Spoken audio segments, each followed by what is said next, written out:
오늘 고라의 반역이 주는 교훈 우리는 너무 잘 알고 있습니다. 자, 민수기 16장 사건입니다. 이 민수기 16장 사건을 살펴보면 우리 성도님들이 너무나 잘 아는 내용이지만 우리가 실수도 하기 쉬운 말씀입니다. 자, 고라의 무리가 모세와 아론을 대적한 이 사건을 통해서 우리 하나님께서 우리에게 무엇을 교훈하고자 하시는가? 우리는 말씀을 받으면서 이 말씀을 하나님께서 오늘 왜 우리에게 주시는가? 우리 교훈 3가지만 살펴보도록 하겠습니다. 첫째, 자기 지위를 지켜라. 자기 지위를 지켜라고 말씀합니다. 자, 민수기 16장 1절에서 2절 말씀 다 함께 합독하도록 합니다.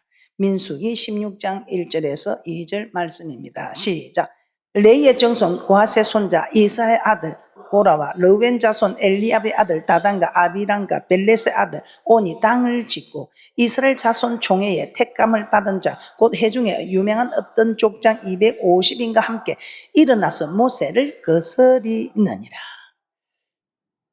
고라와 다단과 아비람과 온이 땅을 지었습니다. 그리고 이스라엘 족장 250인과 함께 일어나서 모세를 거스립니다. 이 모세를 대적한다 이 말이죠. 모세를 대적한 이 일은 왜 그랬을까요? 이 모세를 대적한 내용이 무엇입니까? 자, 민수기 16장 3절입니다. 민수기 16장 3절입니다. 그들이 모여서 모세와 아론을 거스려 그들에게 이르되 너희가 분수에 지나도다. 회중이 다 각각 거룩하고 여호와께서도 그들 중에 계시거늘 너희가 어찌하여 여호와의 총회 위에 스스로 높이느냐. 한마디로 모세와 아론에게 너희들 왜 우리의 지도자가 되었냐, 왜 너만 지도자느냐 대적한 것입니다. 이렇게 고라와 무리들이 모여서 모세와 아론을 대적한 이유는 우리도 모세 아론 니네들처럼 제사장이 되어서 이스라엘 백성의 지도자가 되고 싶었기 때문입니다. 이처럼 고라는 자기도 제사장이 되고 싶었습니다. 그런데 하나님은 이 제사장의 직분을 하나님이 이 순간에는 아론과 그 아들들에게만 제사장의 직분을 주는 이것이 영원한 규례가 되리라고 합니다. 출애굽기 29장 9절 말씀 한번 보겠습니다. 출애굽기 29장 9절 말씀입니다. 아론과 그 아들들에게 띠를 띄우며 간을 씌워서 제사장의 직분을 그들에게 맡겨 영원한 규례가 되게 하라. 너는 이같이 아론과 그 아들들에게 위임하여 거룩하게 할지니라. 그래서 아론은 그 아들들에게 이 제사장의 직분을 물려주기 하나님 허락하셨습니다. 그런데 택도 없이 고라가 니만 제사장 할 거냐, 나도 좀 하자. 우리가 일은 다 우리가 하잖아. 자기는 와서 위에서 말만 하고 이러니까 그 고라 한 사람은 이네가 아비람과 온가 땅을 짓고 250인의 족장이 일어났어. 지금 거스리는 일입니다. 제사장의 직분은 아론과 아론의 후손들만 대대로 물려받아 행하라고 하셨습니다. 그리고 레위 지파는 제사장 아론의 앞에 서서 그에게 시종하라고 하셨습니다. 민수기 3장 6절 말씀입니다. 레위 지파로 나와 제사장 아론 앞에 서서 그에게 시종하게 하라. 그래서 레위 지파들로 삼아서 아버지 하나님께 봉사하게 한 것이 작은 일이 아닌데 니만 제사장이야 나도 제사장 그리 하지 말라는 것입니다. 하나님 제사장과 레위 지파가 하는 일을 분명하게 구분하신 것입니다. 고라는 레위 지파였지만 아론의 후손은 아니었다 이 말입니다. 그러므로 고라는 제사장이 될 수 없습니다. 그럼에도 불구하고 고라는 제사장이 되려고 하였던 것입니다. 이처럼 고라와 그 무리가 자기 지위를 떠났을 때 하나님은 그들을 어떻게 심판하셨습니까? 일반으로 심판하는 심판이 아니고 특별한 일을 행하기 때문에 땅을 열어서 땅을 갈라서 그냥 삼켜버리는 심판을 하셨습니다. 유다서 1장에 이렇게 말씀합니다. 자기 지위를 지키지 않은 천사들을 영원한 결박으로 흑암에 가둔다고 말씀합니다. 유다서 1장 6절입니다. 유다서 1장 6절입니다. 또 자기 지위를 지키지 아니하고 자기 처소를 떠난 천사들을 큰 날의 심판까지 영원한 결박으로 흑암에 가두셨으며 이 사단도 원래는 하나님을 시용되는 천사였습니다. 그런데 하나님의 보좌에 올라서 하나님과 동등된 위치를 오리러 가다가 오늘 고라처럼 니만 제사장 할 거니 나도 하자. 이 말입니다. 하나님만 그거 하지만 나도 하나님 자리에 한번 앉아보자. 자기 지위를 지키지 않고 하나님의 지위에 오르르 했을 때 우리 하나님께서는 그 사탄을 흑암에 가두셨습니다. 그러면 우리도 우리 지위를 떠나면 안 됩니다. 그래서 이 지위를 떠나지 말라 이 말은 쉽게 말하면 권위에 도전하지 마라 이 말이에요. 우리 하나님은 각자 지위에 있는 분들의 그 권위를 주셨습니다. 그리고 우리에게는 그 권위에 순종하라고 말씀합니다. 자기 지위를 지키지 않고 떠나는 것은 자기보다 더 높은 권위에 굴복하는 도전인 것입니다. 아내가 남편의 말에 순종하지 않으면 아내 자리를 떠난 겁니다. 아내 지위를 떠난 겁니다. 이 말은 남편의 권위에 도전한 것이다 이 말입니다. 어렵지요. 그런데 천국 가야 그냥 갑니까? 이 어려운 길이 우리에게 좁은 길이지 않습니까? 이 좁은 길을 가야 우리가 저 천국 길로 갈 수 있기 때문에 어떤 일이 있어도 남편의 권위에 도전하지 마시고 아내의 지위를 떠나지 마시고 순종하는 귀하고 복된 분들 되시기를 주님의 이름으로 축복합니다. 자, 그리고 종들은 상전에게 순종하라고 했습니다. 그런데 종들이 상전의 말에 불순종하는 건 역시 자기 지위를 떠나는 것입니다. 자, 그렇다면 성도들은 주의 종의 말에 순종하라고 합니다. 주의 종의 말에 불순종하는 건 역시 성도의 지위를 떠나는 것입니다. 그래서 사도 바울은 각 사람들 위에 있는 권세자들에게 굴복하라고 하셨습니다. 모든 권세는 하나님께서 정하신 것이기 때문에 권세를 거스리는 자는 하나님의 명령을 거스리는 것으로 심판을 받게 된다고 하셨습니다. 로마서 13장 1절에서 2절 말씀 다 함께 합독하도록 하겠습니다. 시작. 각 사람은 위에 있는 권세들에게 굴복하라. 권세는 하나님께로 나지 않음이 없나니 모든 권세는 다 하나님의 정하신 바라. 그러므로 권세를 거스리는 자는 하나님의 명을 거스림이니 거스리는 자들은 심판을 자취하리라. 남편의 권세에, 부모의 권세에, 상전의 권세에, 주의 종의 권세에, 백성들은 나라 대통령의 권세에 순종해야 하는 것입니다. 이렇게 순종하지 않는 것은 자기 지위를 지키지 않고 떠나는 것이다 이 말이에요. 이렇게 자기 지위를 지키지 않고 떠나는 사람들에게 우리 하나님께서는 빨리 돌이키라고 떼꼭 징계의 채찍을 준다 이 말이에요.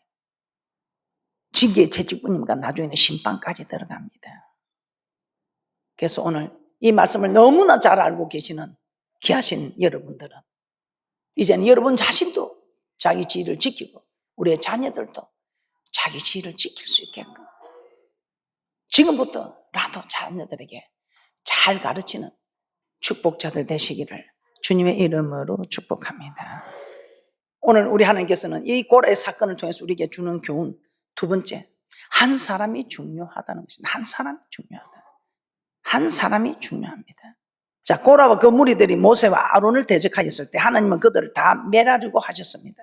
그때 모세와 아론이 하나님께 엎드려서 간구합니다. 아니 하나님, 한 사람 고라 한 사람이 범죄하였는데 이 온 회중에게 진노하십니까? 그런데 이 한 사람이 범죄, 이 한 사람만 죽이면 되지 온 회중에게 이렇게 진노하십니까?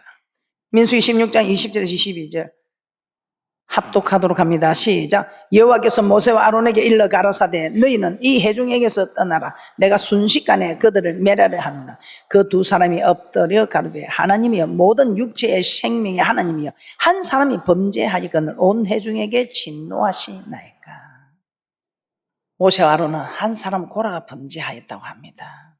고라 한 사람이 제사장의 직분을 구하여 죄를 범하였고 그로 인해 다단과 아비람과 온이 합세를 하고 그 후에는 족장 250인이 동참하였던 것입니다. 이처럼 반역의 시작은 고라 한 사람이었습니다. 이 한 사람이 이렇게 영향을 끼친 것입니다. 반역의 시작은 고라 한 사람이었습니다. 한 사람이 중요합니다. 사단이 다른 거로 내어 쫓길 때 그 사자들도 함께 쫓겨났다고 합니다. 이 사단 하나 때문에 그 따르는 무리들도 다 쫓겨났습니다. 이 한 사람이 중요합니다. 한 사람의 영향력이 엄청 크다 이 말이죠. 영향력이 물론 큰 사람도 있고 작은 사람도 있습니다. 예수님은 죄를 범하는 자마다 죄의 종이 된다고 합니다. 요한복음 8장 34절입니다. 하나님의 말씀에 순종하면 의의 종이 되고 죄를 지으면 사단의 종이 된다는 것입니다. 큰 소리를 한번 합독합니다. 시작. 예수께서 대답하시되 진실로 진실로 너에게 이르노니 죄를 범하는 자마다 죄의 종이라. 죄의 종입니다. 죄를 딱 범했다면 죄의 종입니다. 순종하지 않았다 하면 이거는 불순종은 죄잖아요. 그러면 죄의 종이다 이 말이에요. 죄를 범하면 죄의 종이 되어 또 다른 죄를 짓도록 만드는 죄의 도구가 되기 쉽다는 것입니다. 그래서 에덴 동산에서 하와가 뱀의 유혹을 받아서 죄를 짓게 되지. 그랬더니 어떻게 하면 자기 남편에게도 죄를 짓게끔 유혹을 하였습니다. 자기가 죄를 범하고 나면 다른 사람도 죄를 짓도록 만드는 마귀가 사용하는 죄의 도구가 된다는 것입니다. 왜 그런가? 이 마귀는 불순종의 아들들 가운데 역사합니다. 그래서 죄를 지었다면 딱 하나님께서는 죄 지은 사람은 죄의 종이 되었으니 다스림을 받게 되어 있습니다. 에베소서 2장 2절입니다. 에베소서 2장 2절입니다. 다 함께 합독합니다. 시작. 그때에 너희가 그 가운데서 행하여 이 세상 풍속을 쫓고 공중의 근세 잡은 자를 따랐으니 곧 지금 불순종의 아들들 가운데서 역사하는 영이라. 불순종의 아들들 가운데서 역사하는 영이라. 이 흑암의 근세는 불순종하는 사람을 찾아다닙니다. 불순종했다 하면 자기 무리에 속하니까 죄의 종이라. 그래서 그때부터는 죄의 다스림을 받게 되는 불순종의 아들 가운데서 역사는 영의 지배를 받게 된다는 것입니다. 마귀가 하와와 같이 다른 사람을 미혹하는 도구로 사용할 수 있는 것입니다. 그래서 죄를 범했다면 회개하고 돌이켜서 마귀의 다스림에서 벗어나야 합니다. 그러나 반대로 내가 하나님의 말씀에 순종하면 다른 사람도 순종의 길로 인도하는 순종의 도구가 될 수 있다는 것입니다. 그러면 정말 참 우리가 이 성경에 보면 이렇게 할 때 정말 인용하기 좋은 사람이 다윗 대왕입니다. 이 다윗은 사울을 죽일 수 있는 기회가 2번이나 있었습니다. 그런데도 그때마다 자기가 죽이는 것도 아니고 부하들이 왕이요, 왕이 손댈 것이 없다. 내가 하겠습니다. 손에 피를 묻히지 마소서. 내가 묻히겠습니다. 내 실력을 알지 않습니까? 그런데도 다윗은 그렇게 하지 않았습니다. 부하의 말에 순종한 것이 아니고 하나님의 말씀에 순종. 죄의 다스림을 받는 죄의 종이 아니라 하나님의 말씀에 다스림을 받는 의의 종인 것입니다. 사무엘상 24장 6절에서 7절 말씀입니다. 함께 합독합니다. 시작. 자기 사람들에게 이르되 내가 손을 들어 여호와의 기름 부음을 받은 내 주를 치는 것은 여호와의 금하시는 것이니 그는 여호와의 기름 부음을 받은 자가 됨이니라 하고 다윗이 이 말로 자기 사람들을 금하여 사울을 해치지 못하게 하니라. 사울이 일어나 굴에서 나가 자기 길을 가니라. 이 보통 우리 마음은 뭐 단번에 죽어버립니다. 마침 하나님께서 좋은 기회를 주셨다. 바로 죽어버리죠. 그런데 이 다윗은 그래서 하나님 마음이 합한 자의 모양입니다. 얼마나 참 이 다윗은 대단합니다. 그래서 우리 하나님은 이 다윗을 여호와 아버지 하나님께서 정말 보기에 정직히 행하고 모든 일을 어기지 않고 딱 하나 잘못한 게 밧세바. 우리 안에 밧세바 범한 이 말고는 우리 하나님 이 다윗은 내 마음이 합한 자다. 참으로 하나님 말씀대로 살아온 이 다윗. 정말 우리는 모두 다윗을 삼아하고 다윗처럼 따르기 원하죠. 그래서 이 다윗은 늙어 죽기까지 부하고 존귀하다가 참 늙어 죽기까지 부하고 존귀하다가 아들 솔로몬에게 왕위를 물려주고 부하고 존귀하다. 늙어 죽기까지. 열왕기상 15장 5절입니다. 열왕기상 15장 5절입니다.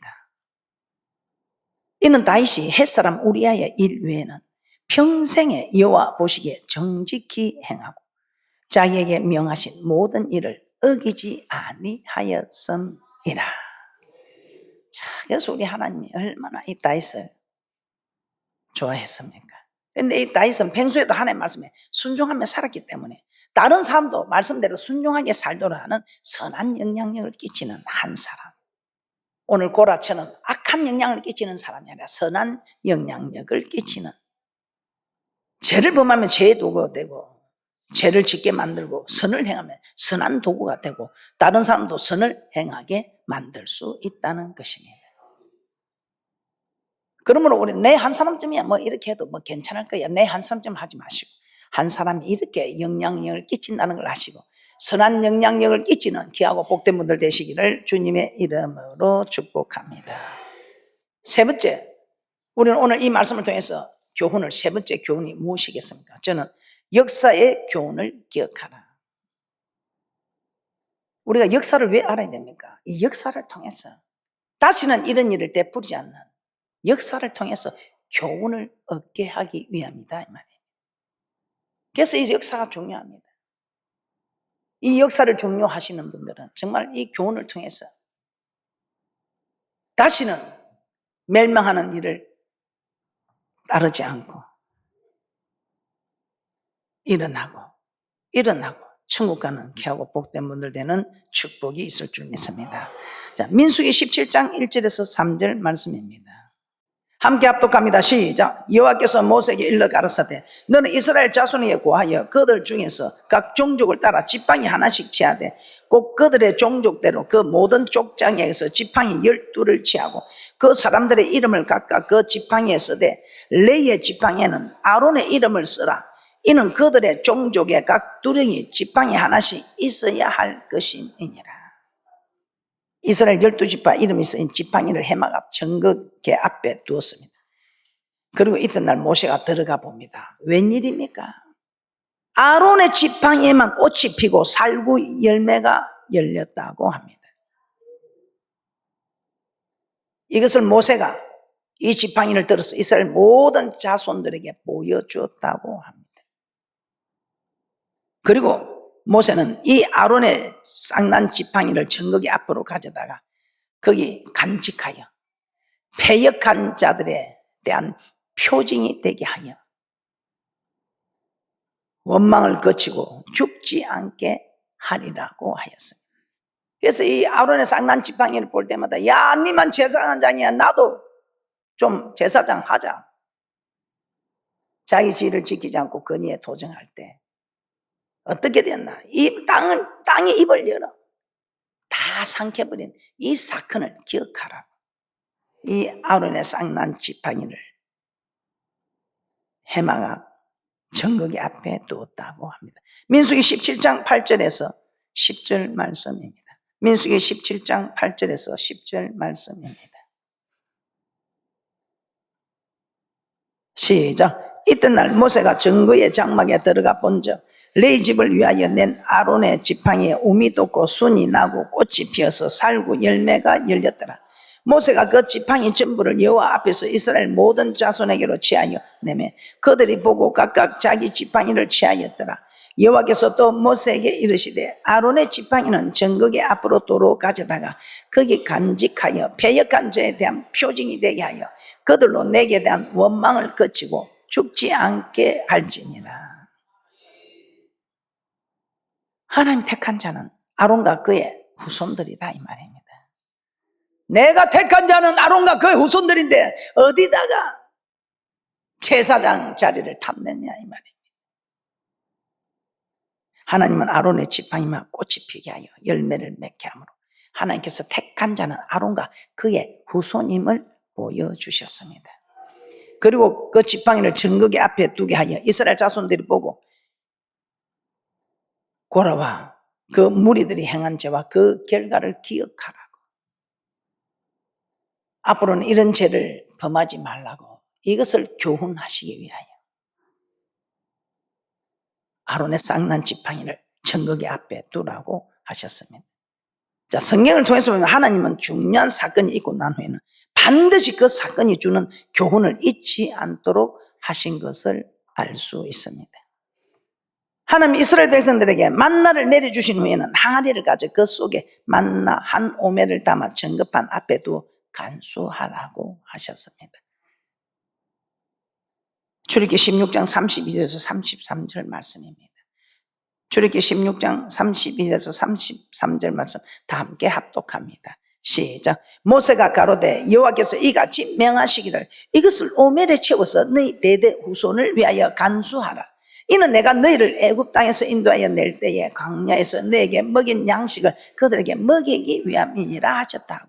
또 아론에게 이르되 항아리를 가져다가 그 속에 만나 한 오멜을 담아 여호와 앞에 두어 너희 대대로 간수하라. 어떤 것을 교훈하려고요? 광야 시절 이스라엘 백성들에게 하늘에서 만나를 내려 먹이셨다는 것을 대대로 기억하기를 원하신 것입니다. 그래서 정극의 안에는 또 뭐가 들어있습니까? 출애굽기 25장 21절입니다. 모세를 통해 십계명이 적힌 두 돌판 또 언약궤 안에 넣으라고 하셨습니다. 출애굽기 25장 21절입니다. 속죄소를 궤 위에 얹고 내가 내게 줄 증거판을 궤 속에 넣어라. 그래서 이 궤 속에 뭐가 들어있습니까? 우리 하나님께서는 이 궤를 볼 때는 다 하늘에서 만나를 내려주셔서 우리가 먹고 살았다는 걸 기억하고, 또 십계명을 이렇게 언약의 두 돌판을 넣어서 하라 하지 마라 이 말씀을 잘 지켜서 복에 복을 받고 저 천국 와서 영원히 사는 영생 있는 복을 얻으라. 그리고 믿음 생활하면서 건의에 도전하지 마라.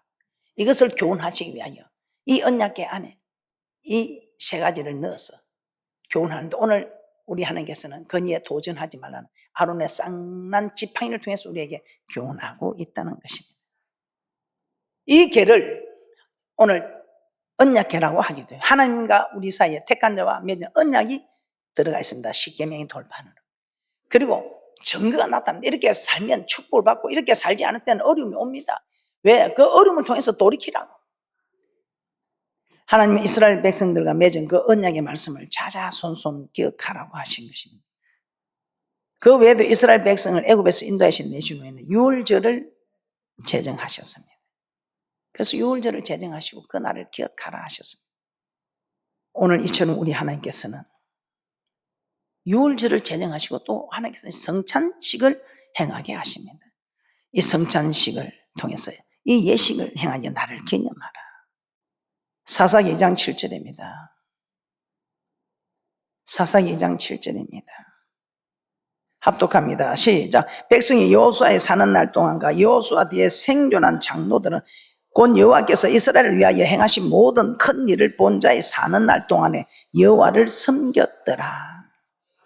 그러나 이들이 다 죽고 나니 어떻게 되겠습니까?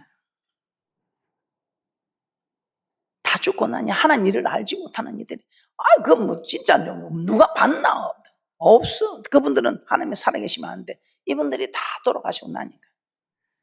사사기 2장 10절에서 11절 말씀 함께 합독합니다. 시작. 그 세대 사람도 다 열주에게로 돌아갔고 그 후에 일어난 다른 세대는 여호와를 알지 못하며 여호와께 이스라엘을 위하여 행하신 일도 알지 못하였더라. 이스라엘 자손이 여호와의 목전에 악을 행하여 바알들을 섬기며. 하나님을 잘 섬긴 이들은 다 천국을 갖고, 하나님을 알지 못하는 자들은 하나님을 버리는 것입니다.